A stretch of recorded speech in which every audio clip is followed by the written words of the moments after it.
I need a little bit more meaty Can I say that? I can swear, right? Mm-hmm.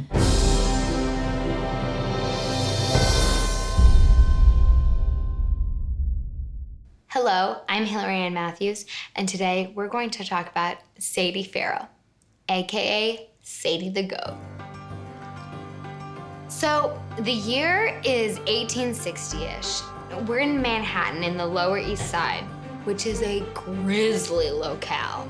So Sadie pitched a male accomplice, and she was like, hey dude, what if a guy comes out of a bar and I will run up to him and just headbutt him in the stomach and disorient him? And he was like, cool, I will take a slingshot and from a distance, knock him out. And that's how she earned the nickname Sadie the Goat. Because newsflash, goats headbutt things. And Sadie is just running at them and headbutting them in the stomach. Slingshot! And they made a lot of money. They had like a decent living, like it was like an honorable living, you know, it wasn't like a super fancy, really intense living. Wait, it wasn't fancy? It wasn't the fancy. Way they were living of headbutting people? Okay. So additionally, simultaneously, there was a bar called the Hole in the Wall, and there was a bouncer. Her name was Gallus Mag. And Gallus Mag was 6 feet tall, and additionally, she was a badass bitch for real and for truly.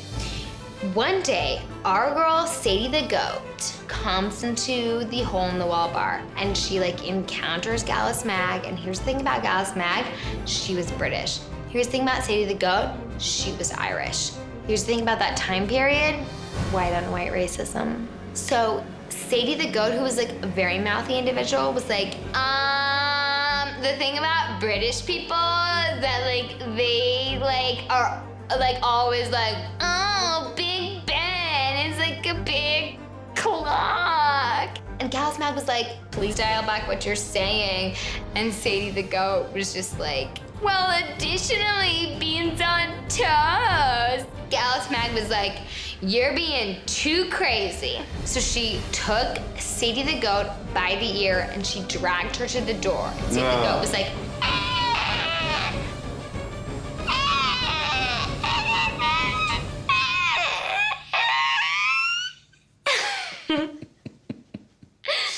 So Gallus Mag chomps off her mo-effing ear and she puts it into a jar of alcohol, and it was like such a great trophy that she labeled it Sadie the Ear's, nope, Sadie the Goat's ear, and she put it on her trophy case.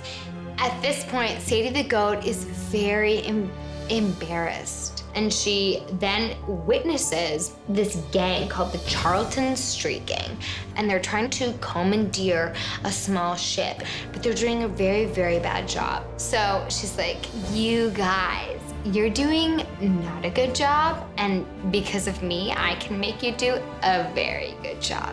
And if you want to work together, we can be more successful. And they're like, okay, listen, Sadie the Goat, if that is your real name, we're on board. So they start cruising up and down the Hudson, and they are just like stealing things and pillaging small towns. And she was like,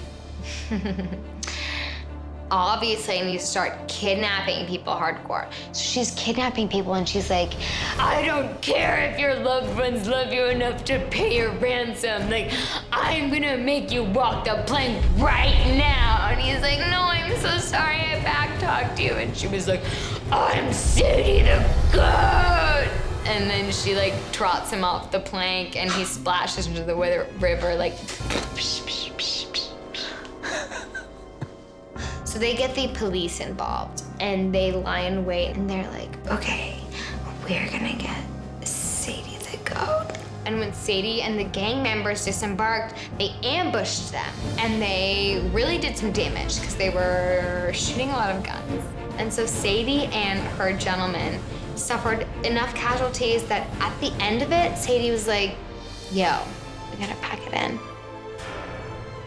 So Sadie the Goat returns to the Fourth Ward. And she went to go visit Gallus Mag, and she was like, hi, listen, I know it was like super crazy and like I'm so sorry for that. It was my bad. And Gallus Mag is like, I have something for you. And Sadie's like, what could it be? And Gallus Mag presents her with Sadie's ear. And she was like, regardless of whatever is between our legs, we are really down to clown, and like we are like really down to like really tear shit up. And like I will headbutt you in the stomach and I will chomp your ear off. And like, thank you for being a friend. That's how we got the Golden Girls soundtrack song, Derek Waters. Thank you for being a friend. If you threw a party. Keep going. I don't know. Yeah, neither do me.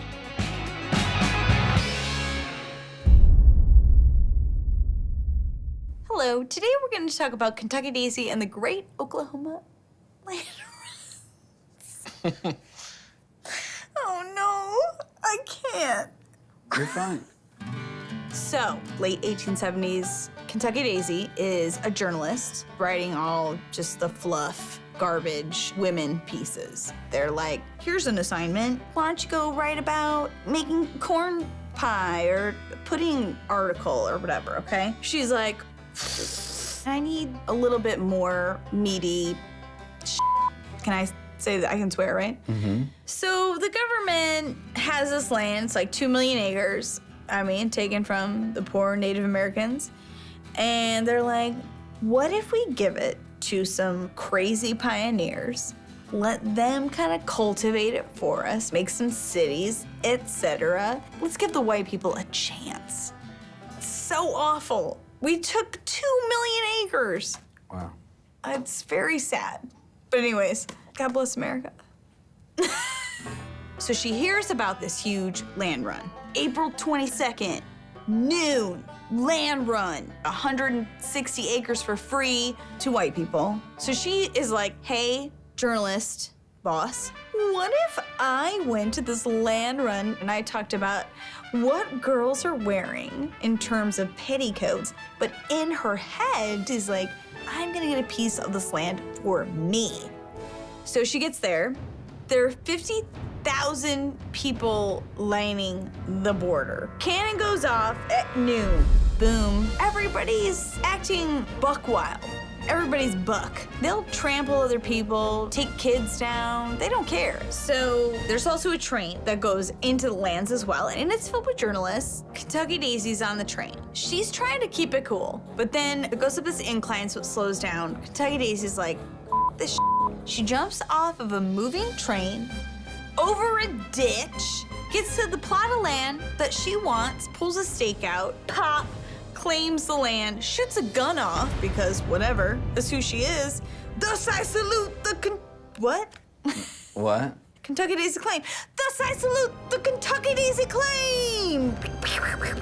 She gets the land, and so on her little piece of property, she builds a house and whatever, but she starts to kind of get that hunger again. She's like, I'm gonna go to this next land run. I'm gonna ride a horse in, like a badass bitch. Boom! Cannon goes off, and she does. She rides a horse in, she's super cool. Then the horse acts like a asshole, throws her, tromps her face with its little horse hooves. She what? Tromped her face. What do they do? Trample? Tramp? The horse tramped her face? Right? Yeah. Who cares? She lost it. So she's out, she's unconscious. She wakes up, she's like, where am I? By the way, who cares where I am? It's land, I'm gonna claim it. I don't give a shadoink, this is my land. People next door are like, you just got hit in the face. You're crying. Now she's got 2 plots of land. That's it. That's the cap. So Kentucky Daisy brought 11 women. She's like, girls, we're gonna go into these new lands. We're gonna give you some property for yourselves. Like, have at it. This is for us. This is Ladyland. Let's put up some houses, establish some lady property, put a hot tub up, do whatever you want. These bitches are rifled up. They're called Daisy's Amazons by the New York Times. So they go in there. Here's the crazy part. You're supposed to go in at noon. That's the time. But they go in days early, which is illegal. That's like a thing. Those people were called Sooners, and they hide in a ditch. So their whole thing is like, hey, by the way, if like a dude runs up on you tonight, shoot him in the throat. It sounds like a blast. But okay, Kentucky Daisy gets it in her head that she's like, you know what we need? Snacks. Supplies, food, whatever it was. I'll volunteer to get the Fritos. They're like, cool, she goes out, and the guys in charge of the land run are like, no, not cool. We're gonna capture you. You can't get the land. Sorry, you can't go get your Fritos. She diverted the tension that might have been on these 11 ladies that were hiding in the ditch, and they ended up being landowners. I'm gonna throw up. I'm not. People underestimate the power of wine. Wine is a high up quotient. I agree. This is 2 bottles. Yeah. So anyways, in 1893, it's the biggest land run ever. She gets 36 single broads. She's like, those stereotypes. These are my hoes. This is the best. And that's what she said. She was like, blow into these territories and make a bunch of women in charge of these lands. That's everybody's nightmare. Yes! 36 single women claimed the land, set up houses and schools, and they built it themselves. How dare they? And that land became Oklahoma, like Sooner State. She's kind of the mother of Oklahoma. You know, it's not all about pioneers, it's not all about families. It can be a single lady making it on your own. You know? Bitches be doing it for themselves. So you can take it easy. We love you. We love you. Hello, I'm Kirby Howell-Baptiste, and today we'll be discussing suffragitsu. Cheers. Cheers. This is gonna be some good shit. Buckle up, baby. So our story starts in England. There is a suffragette protest led by Emmeline Pankhurst, and she's like, oi, listen, women, we need the right to vote. So if these men aren't gonna give us the right to vote, then we're just gonna have to take it, right? And they're rowdy as obviously, because they're like ready for this. So the Metropolitan Police are like, listen, these women wanna step out of line, but we're gonna show them who's boss. They start grabbing women, twisting their arms, pulling on their breasts. Can you imagine? Putting on their breasts? Pulling, not pudding. Oh, okay. Putting on their breasts. I didn't know. So the fight turns completely nasty. 2 women got killed. One was Emmeline Pankhurst's sister. So she's like, oh no, like, you killed my sister, I'm f***ing coming for you. This event was known as Black Friday. So this was like in history, a big, big day. It's still a big day. Yeah, for sales. Great deals. Great deals. Anyway, so Emmeline Pankhurst goes to Edith Gertrude, this 4'11" woman who runs a jiu-jitsu school. And Emmeline is like, Edith, I need your help. These police are acting wild. We need to help train these suffragettes so that they can defend themselves against the police. So Edith put together 30 suffragettes, and she's like, we're gonna call you the bodyguard. So Edith Gertrude taught it. Edith Gertrude starts training these girls, and she's like, hi-ya, block the titties! And they're all going, hi-ya, block the titties! We want the vote! So like the cream rises to the top, and one of the people who were just the cream of the crop was Gertrude Harding, ultimate bad bitch. Any relation to Tanya?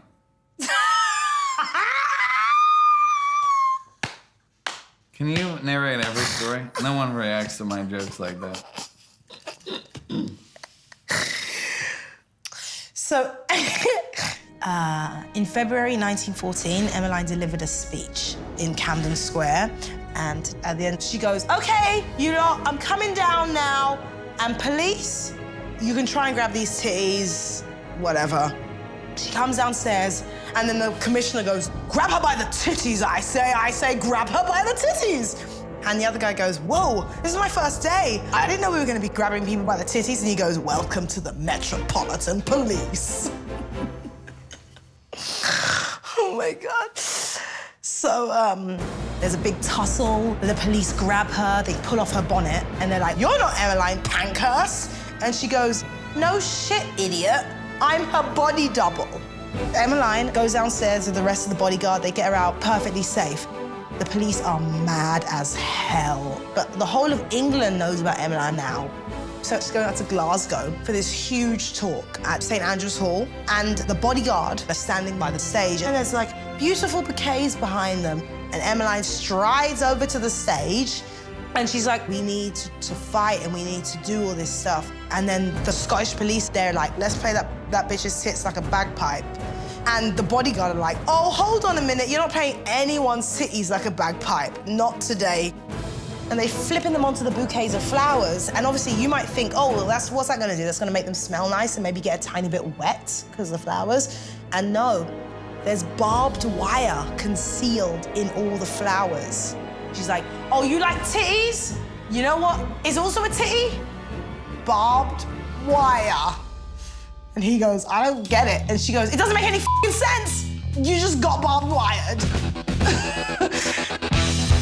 And they go buck wild. They start grabbing police officers, just flipping them over, doing all their f***ing jiu-jitsu moves, all the grappling and flipping and all this stuff. And that's the great thing about jiu-jitsu, is that it's not about your size. But there's a lot more police than there are the bodyguard, and they arrest all the women. But Emmeline knew she was gonna be arrested. She even said, "If I'm not arrested, if I continue to evade the police officers, I make them look like a f***ing joke," right? However, if I am arrested, I will turn sympathy towards the suffragette movement, because I'm a martyr at that point. Like, I'm f***ing Joan of Arc in this bitch. And that's exactly what happened. There was like rallying support for the suffragette movement. All of a sudden, all these men were like, "Oh yeah, why not? Let's give you the right to vote. It's really the least we can do anyway." And in 1918, the bill's passed. The bill's passed. The bill's passed. Cheers. Cheers. Everyone is happy. Woo! The bill's passed. Women in England and Ireland now have the right to vote. Emmeline's like, "Oh, these titties get to vote now." Hell yeah. That's 2 votes. That's 2 votes. Voter fraud.